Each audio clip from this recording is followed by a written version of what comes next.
There's a very predictable way that Medicare cuts happen. It's not dramatic, it's not overnight, it's not a guillotine.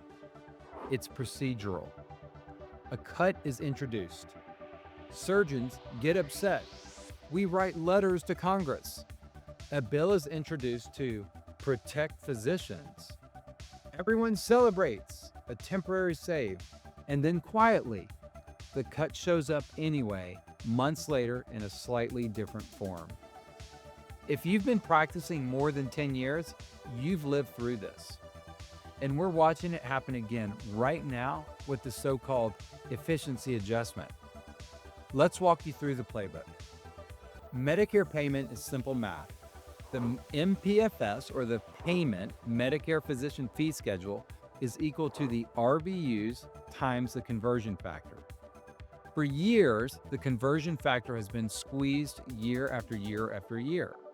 So when you can't politically lower the conversion factor any lower than it already is, without any more further backlash, what's really left? Well, you can only lower the RVUs.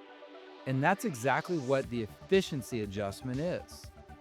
CMS finalized a 2.5% reduction to work RVUs every 3 years indefinitely. Not targeted, broad structural attack. Decrease 2.5%. The justification? It's the assumption that physicians become more efficient over time. Pause there now. Think about that. Efficiency in surgery does not equal less work. It equals fewer complications, better outcomes, safer care. But inside a formula, efficiency becomes a lever to reduce physician valuation. It's your value. That's the setup. And here's how it always unfolds. First thing they do is float the cut. It appears in a proposed rule or a final rule. Step 2 is always organized outrage. The AAOS or specialty societies, they'll all issue a press release, the data will start happening, meetings will start happening, and then step 3 comes the congressional save. They come in and a bipartisan bill is always introduced, and in this case, it was the Efficiency Adjustment Delay Act. Not the Efficiency Adjustment Get Rid of It Entirely Act, it's the Delay Act. The key word, delay. Not repeal, not structural reform like we actually need. It was delay and study. So step 4 is that temporary relief. Maybe it passes, maybe implementation is paused, everyone breathes a sigh of relief, and step 5, the quiet return.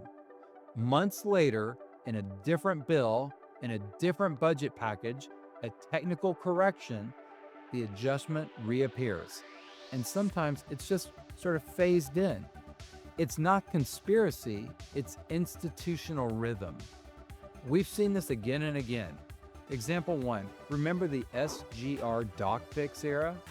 For over a decade, massive Medicare cuts were scheduled annually. What happened, you might ask? Well, Congress patched it temporarily, over and over, year after year. Surgeons learned to celebrate survival, but the structural flaw remained until MACRA replaced it. Temporary saves, permanent instability. Here's another example, the 2021 budget neutrality shock. Remember, E&M changes triggered across the board pressure on procedural specialties. There was outrage. Congress responded by adding a temporary 3.75% bump. Temporary. Then we were right back to fighting cuts the next cycle. Here's another example that you all will remember very clearly. It was the sequestration. Remember this pause during COVID, and then it was phased back in, and then fully reinstated. Even when relief happens, the underlying mechanism remains alive. Here's another example from just this past year. It's the conversion factor whiplash. Remember, cuts hit in January, partial relief in March, not retroactive, by the way. The relief expires and next year's cut proceeds. That's not stability, that's conditioning. Why is the efficiency adjustment different this time? This one matters more because it moves from adjusting a multiplier, like the conversion factor, to adjusting the value of the work itself. That's philosophical. It says your work is less year over year, time over time, because we assume you're faster. And if you're faster, it can't be that hard. That assumption becomes policy. And once something is embedded in RVU methodology, it's very hard to remove. So even if this bill delays implementation, the mechanism for it exists. And if history is any guide, delay often precedes quiet adoption.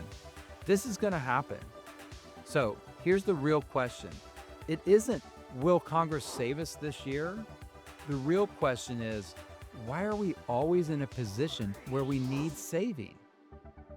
If your practice model depends entirely on a government formula that can be adjusted every budget cycle, you are structurally vulnerable.